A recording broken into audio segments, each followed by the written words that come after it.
ایک صاحب تھے، ان کا نام تھا فرعون۔ وہ کیا کرتا تھا؟ بچوں کو مروا دیتا تھا، بچوں کو مروا دیتا تھا۔ اچھا، فرعون کا نام ہم سنتے ہیں کہتے بڑا ظالم ہے، اور اسرائیل کا نام آتا ہے تو ہمارے کچھ لوگ یوٹیوب پر اور ٹویٹر پہ کہتے ہیں آئی اسٹینڈ ود اسرائیل، میں اسرائیل کے ساتھ کھڑا ہوں۔ ارے ظالموں، یہ بحث چھوڑ دو، اسرائیل میں ظلم کس کے اوپر ہو رہا ہے، کس کمیونٹی پر ہو رہا ہے، کس قوم پر ہو رہا ہے۔ یہ سوچو پچھلے چند مہینوں میں غازہ کی سرزمین پر ہزاروں چھوٹے چھوٹے بچے مار دیے گئے، ان کی کٹی پھٹی لاشیں جا کے دیکھ لو میرے بھائی، آپ کے منہ سے نوالا نہ اترے گا، آپ کے حلق سے کھانا نہ اترے گا۔ ارے بچوں کی کیا غلطی ہوتی ہے میرے بھائی؟ بچے تو سب کے پیارے ہوتے ہیں۔ کہیں اسکول ہوتا ہے روڈ پر تو سرکار وہاں پہ بورڈ لگاتی ہے کہ گاڑی دھیرے چلائیے، یہاں بچوں کا اسکول ہے۔ بچوں کے ڈاکٹر کیا جاؤ تو بڑے بڑے وہاں پہ بورڈ لگے رہتے ہیں، keep silent there are children, خاموش رہیے یہاں پر بچے ہیں۔ بچوں سے ہم اتنا پیار کرتے ہیں، بچوں کا اتنا خیال کرتے ہیں۔ میرا پروگرام ہونے والا ہے میرٹھ کی سرزمین پر 17 تاریخ کو، ابھی آج وہاں سے فون آیا کہ پرمیشن نہیں ملا۔ میں نے کہا کیوں نہیں ملا؟ بولے 18 تاریخ کو ایگزام ہونے والا ہے اور پرشاسن نے کہا کہ ہم آپ کو پرمیشن نہیں دے سکتے، بچوں کو رات میں ایگزام کی تیاری کرنا ہوگا، آپ لاؤڈ اسپیکر لگائیں گے، بچے تیاری نہیں کر پائیں گے۔ اتنا بچوں کا لوگ خیال کرتے ہیں۔ ہزاروں لاکھوں بچے مار دیے گئے، ان کی لاشیں بے گور و کفن پڑی ہے میرے بھائی، اور آج دنیا اس کا سپورٹ کر رہی ہے۔ ایک فرعون، اس کو لوگ گالی دیتے بڑا ظالم تھا۔ ارے فرعون تو بچوں کو مرواتا تھا، بچیوں کو نہیں مرواتا تھا۔ اس کو کسی نے بتایا تھا کہ تیری حکومت ایک بچہ پیدا ہوگا جو آگے چل کے تیری حکومت کو ختم کر دے گا۔ اپنے آپ کو رب کہتا تھا، اپنے آپ کو خدا کہتا تھا، مگر اتنا بزدل تھا جب اس کو بتایا کسی جوتشی نے کہ تیری حکومت میں ایسا بچہ پیدا ہوگا، اس نے آرڈر دے دیا، سارے بچوں کو مروانے کا آرڈر دے دیا۔ مگر اللہ کی قدرت دیکھو میرے بھائی کہ اس نے اتنے بچوں کو مروایا، مگر حضرت موسیٰ علیہ السلام کو اللہ کو بچانا تھا۔ اللہ نے کیسے بچایا لمبا واقعہ ہے، میں آپ کو ادھر نہیں لے کے نہیں جانا چاہتا ہوں، کس طریقے سے فرعون کے محل میں اور فرعون کے پیسے سے حضرت موسیٰ کی پرورش ہوتی ہے۔ اور یہی فرعون جب موسیٰ علیہ السلام اس سے آ کے کہتے ہیں کہ اے فرعون میں اللہ کا رسول ہوں، میں رب العالمین کا رسول ہوں، تو فرعون اللہ کا مذاق اڑاتا ہے، کہتا ہے وما رب العالمین، اے موسیٰ کون رب العالمین؟ میں سب کا رب ہوں، میں جلاتا ہوں، میں مارتا ہوں۔ وَهَٰذِهِ الْأَنْهَارُ تَجْرِي مِن تَحْتِي، اے موسیٰ میں مصر کا بادشاہ ہوں اور یہ بڑی بڑی ندیاں میرے محل کے پاس سے گزرتی ہیں، میں ان نہروں کا مالک ہوں، میں ان ندیوں کا مالک ہوں۔ اے موسیٰ تو ڈھنگ سے بول بھی نہیں سکتا ہے، تو کیا میرا مقابلہ کرے گا؟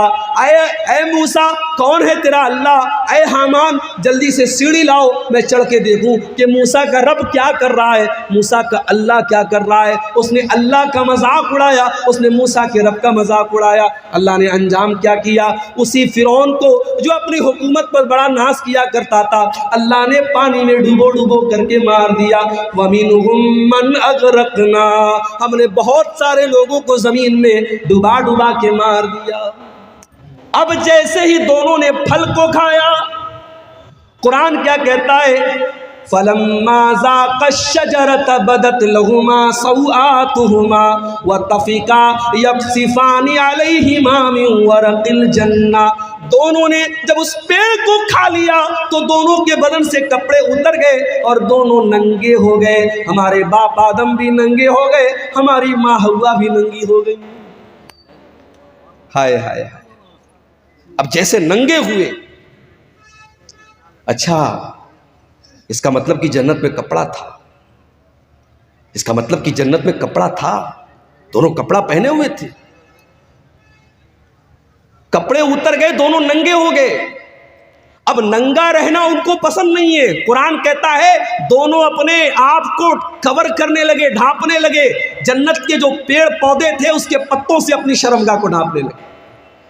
پتہ یہ چلا کہ ننگا رہنے والا اور ننگی رہنے والی عورت یہ حضرت آدم کی اولاد میں سے کہلانے کی حقدار نہیں ہے۔ آدم کا کلچر یہ نہیں ہے، یہ حوا کا کلچر نہیں کہ ننگا رہا جائے۔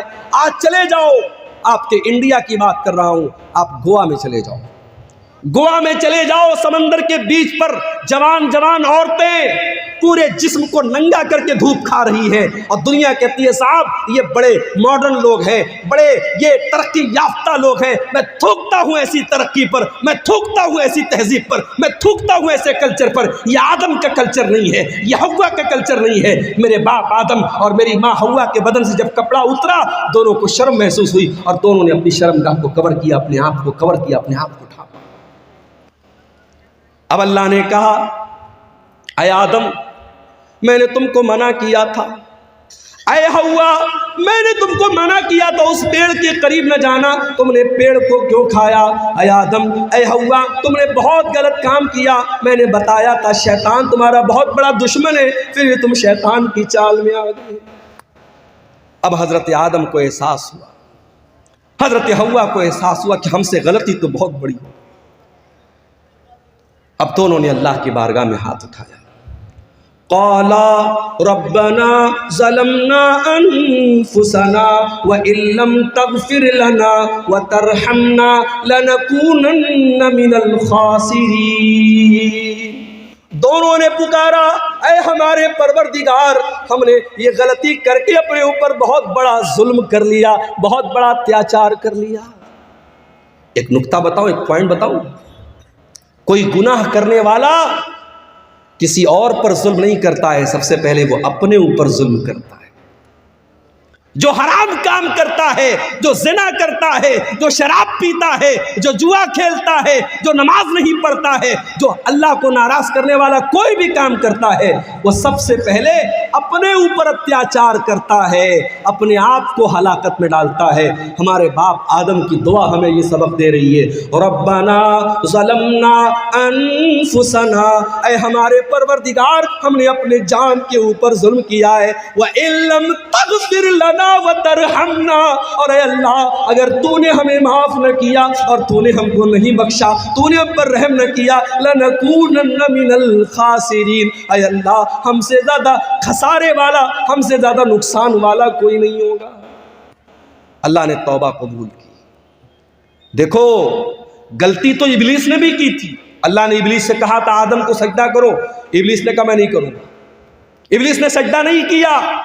غلطی ابلیس نے بھی کی، غلطی آدم نے بھی کی، مگر ابلیس کا طریقہ یہ ہے کہ غلطی کر کے ڈھٹائی کرو، چوری کر کے سینہ زوری کرو، گناہ کر کے گناہ کی دلیل دو، اور آدم کا طریقہ یہ ہے گناہ ہو جائے، غلطی ہو جائے، خطا ہو جائے، اللہ سے معافی مانگ لو۔ میرے بھائیو اب جو آدم کی اولاد ہے، جو آدم سے اپنا رشتہ جوڑتا ہے، اس سے اگر کبھی گناہ ہو جائے تو وہ توبہ کر لے۔ اسی لیے اللہ کے پیارے نبی فرماتے ہیں کل بنی آدم خطاء وخیر الخطائین التوابون، اے آدم کی اولاد تم سب کے سب گنہگار ہو، تم سب کے سب خطا کار ہو۔ آدم کا ہر بیٹا خطا کار ہے، حوا کی ہر بیٹی خطا کار ہے۔ اگر کوئی کہتا ہے صاحب مولوی صاحب میں نے آج تک کبھی کوئی گناہ نہیں کیا ہے، جھوٹ بول رہا ہے۔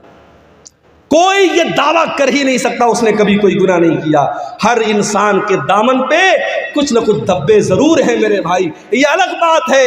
کسی کے دھبے نظر آتے ہیں اور کوئی چمکیلا کپڑا پہن کے اور وائٹ کلر کا کرتا پہن کے اور بہترین ٹوپی لگا کے نکلتا ہے، اس کا کپڑا اور اس کا اجلا کپڑا اس کے دامن کے سیاہ اس کے کارناموں کو چھپا لیتا ہے، مگر دامن سب کا گندا ہے میرے پیارے بھائیوں۔ اللہ کے نبی کہہ رہے ہیں آدم کے تمام بیٹے خطا کار ہیں، لیکن ہاں سب سے بہترین خطا کار وہ ہے التوابون، جو خوب توبہ کرتا ہو، جو خوب اللہ سے معافی مانگتا ہو۔ میرے پیارے ساتھیوں گناہ ہو سکتا ہے، گناہ کرنے کے بعد انسان کو توبہ کر لینی چاہیے۔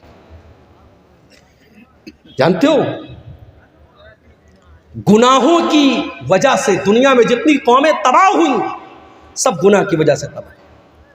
قوم عاد کا نام سنا ہے؟ ارے آج یہ دنیا کی وہ طاقتیں جو غریب مجبوروں کو مار رہی ہیں، بے قصوروں کو مار رہی ہیں، جا کے بتا دو ان سے کبھی دنیا میں کوئی قوم عاد بھی آئی تھی؟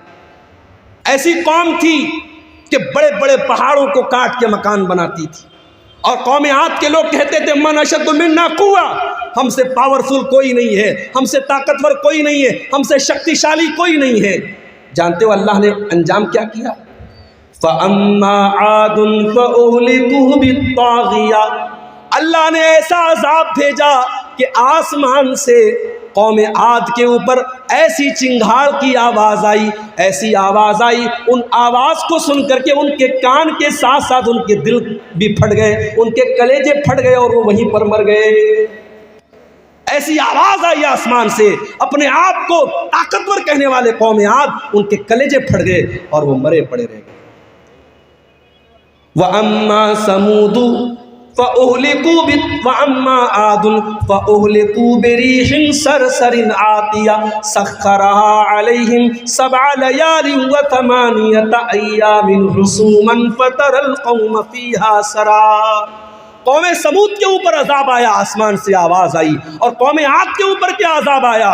اللہ نے 8 دن لگاتار ایسی ہوا چلائی، پٹک پٹک کے اللہ نے مارا، اور قوم عاد کے لوگ زمین پہ ایسے مرے پڑے تھے، ان کی کھوپڑی الگ ہے، ان کا دھڑ الگ ہے، ان کا سر الگ ہے۔ اللہ کہتا ہے کھجور کے سڑے ہوئے تنوں کی طرح زمین پہ پڑے تھے۔ یہ انجام قوم عاد کا ہوا۔ کیوں ہوا میرے بھائی؟ انہوں نے اللہ کو ناراض کیا تھا، انہوں نے گناہ کیا تھا۔ قوم سمود کا یہ انجام کیوں ہوا؟ انہوں نے حضرت شعیب کی، انہوں نے حضرت صالح کی نافرمانی کی تھی، اور اللہ کے حکم سے جو اونٹنی آئی تھی اس اونٹنی کو انہوں نے قتل کر دیا تھا۔ جب جب دھرتی پر پاپ ہوا ہے، جب جب دھرتی پر گناہ ہوا ہے، دھرتی پر اللہ کا عذاب آیا ہے۔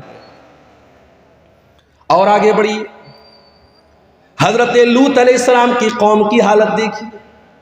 یہ آنے والے مسافروں کو لوٹ لیا کرتے تھے، یہ ڈاکہ ڈالا کرتے تھے، اور یہ اپنی عورتوں کے بجائے مرد مرد کے ساتھ اپنی شہوت پوری کرتا تھا، مرد مرد سے جسمانی تعلق قائم کرتا تھا۔ یہ اغلام بازی کیا کرتے تھے، یہ لونڈے بازی کیا کرتے تھے، یہ مرد مرد کے ساتھ ناجائز کام کیا کرتا تھا۔ آج بھی سماج میں یہ گندا کام کرنے والے کان کھول کر کے سن لے، اغلام بازی کرنے والا یہ زنا کاری سے بڑا گناہ کرتا ہے۔ زنا کاری کرنے والا غلط کر رہا ہے، مگر اغلام بازی کرنے والا بہت غلط کام کر رہا ہے، وہ اللہ کے عذاب کو دعوت دے رہا ہے۔ حضرت لوط علیہ السلام کی قوم نے جب یہ گندا کام کیا تو جانتے ہو ان کا انجام کیا ہوا؟ ان کے اوپر آسمان سے پتھروں کی بارش کی گئی، اور اللہ نے پوری ان کی بستی کو پلٹ دیا۔ اور آج بھی سعودی عرب کے سفر پہ آپ چلے جائیں تو وہاں آپ کو وہ جگہ مل جائے گی، اور وہاں پہ ڈیڈ سی کے نام سے وہ جگہ ہے، اور اس ڈیڈ سی جس کو کہتے ہیں بحر مردار، اس پانی کے اندر آج بھی اس بستی کے اوشیش پائے جاتے ہیں، اس علاقے کی چیزیں پائی جاتی ہیں جو ہزاروں سال پہلے جس کو اللہ تعالیٰ نے عذاب بھیجا تھا اور پوری بستی کو الٹ دیا تھا۔ میرے بھائیوں، جس نے اللہ کی فطرت کو بدل دیا، جو کام عورت کے ساتھ اور بیوی کے ساتھ کرنا چاہیے وہاں مرد مرد کے ساتھ کرتا تھا، اللہ نے اس کی سزا کیا دی؟ اللہ نے آسمان سے پتھر برسایا اور پوری بستی کو الٹ دیا۔ اور آگے بڑھیے، شعیب علیہ السلام کو دیکھیے، ان کی قوم کیا کرتی تھی؟ 420 کرتی تھی، اپنے ترازو میں ڈنڈی مارا کرتی تھی، اور 1 کلو سامان دینا ہوتا تھا تو 900 گرام دیا کرتی تھی، ناپ تول میں کمی کیا کرتی تھی، 420 کیا کرتی تھی۔ اللہ نے حضرت شعیب علیہ السلام کی قوم پر آسمان سے ایسی بدلی بھیجی، ان کو جب بارش تھم گئی اور گرمی لگنے لگی اور آسمان میں بدلی نظر آئی، ان کو لگا کہ بارش ہوگی، وہ جلدی سے بدلی کے نیچے جا کے کھڑے ہو گئے، اور بدلی سے آگ برسنے لگی اور پوری بستی کا کام ختم ہو گیا۔ اللہ تعالیٰ نے ایسا عذاب بھیجا حضرت شعیب کی قوم کے اوپر۔ میرے بھائیوں، اتہاس بتاتا ہے، قوموں کی تاریخ بتاتی ہے، جب جب دھرتی پر اللہ کی نافرمانی ہوئی ہے، گناہ ہوا ہے، اللہ کا عذاب آیا۔ اسی لیے اللہ قرآن کے 20ویں پارے کے لاسٹ میں فرماتا ہے فَكُلًّا أَخَذْنَا بِذَنبِهِ فَمِنْهُمْ مَنْ أَخَذَتْهُ الصَّيْحَةُ وَمِنْهُمْ مَنْ أَرْسَلْنَا عَلَيْهِ حَاصِبًا وَمِنْهُمْ مَنْ خَسَفْنَا بِهِ الْأَرْضَ وَمِنْهُمْ مَنْ أَغْرَقْنَا۔ میرے بندو، ہم نے ہر قوم کو جس کو ہلاک کیا اس کے گناہ کی وجہ سے ہلاک کیا۔ کسی کے اوپر آسمان سے پتھر برسایا، کسی کے اوپر آسمان سے آواز آئی، اور کسی کو زمین میں دھسا دیا، اور کسی کو سمندر میں ڈوبا ڈوبا کے مار دیا۔